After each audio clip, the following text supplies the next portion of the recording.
तो चलिए देखते हैं कि आखिर ग्लोबल फाइनेंशियल मार्केट्स में ये अचानक इतनी उथल-पुथल क्यों मची। साल 2026 की शुरुआत में ही देखिए, सोना जिसे सबसे सेफ माना जाता है 25% तक गिर गया। इतनी बड़ी गिरावट के बाद सबके मन में बस एक ही सवाल था, आखिर गड़बड़ हुई कहाँ? गिरावट इतनी तेज और जबरदस्त थी कि कुछ ही हफ्तों में साल भर की सारी बढ़त साफ हो गई। हुआ ये कि 2025 में तेजी लाने वाली सारी वजहें 2026 आते आते एकदम उल्टी पड़ गईं। सोने की ये गिरावट तो बस एक इशारा थी कि ग्लोबल इकोनॉमी में अंदर ही अंदर कुछ बड़ा पक रहा है। असल में मिडिल ईस्ट में बढ़ते तनाव ने बस एक चिंगारी का काम किया, जिसने सारी आर्थिक कमजोरियों को सामने ला दिया। देखिए, ऑस्ट्रेलिया के रिजर्व बैंक ने कुछ ऐसे जोखिमों की पहचान की जो बाजारों को पहले से ही कमजोर बना रहे थे। बड़ी अर्थव्यवस्थाओं पर बढ़ता सरकारी कर्ज एक बहुत बड़ी कमजोरी बनकर सामने आया।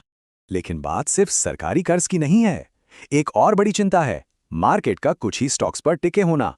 अब तो एआई से जुड़ी कंपनियों की S&P 500 में 40% से ज्यादा की हिस्सेदारी हो गई है।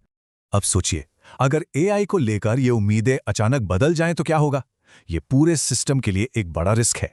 और ये तो तय है कि जब दुनिया भर में हलचल होती है तो उसके झटके ऑस्ट्रेलिया तक भी पहुंचते हैं।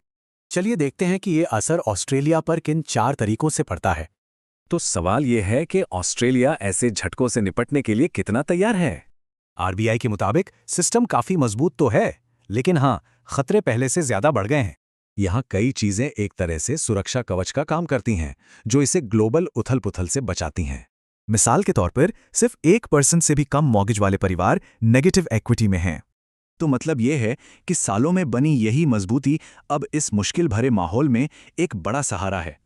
तो 2026 की शुरुआत में जो कुछ हुआ, उससे हमें आगे के लिए कुछ जरूरी सबक मिलते हैं।